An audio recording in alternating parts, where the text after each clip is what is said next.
আশা করেছিলাম তার চেয়ে বেশি দর্শক আজকের এই মাঠে।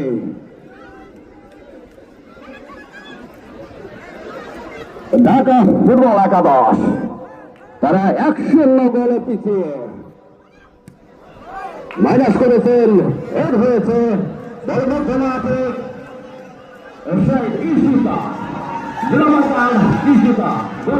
ক্লিয়ার করলেন ফুটবল একাদশ।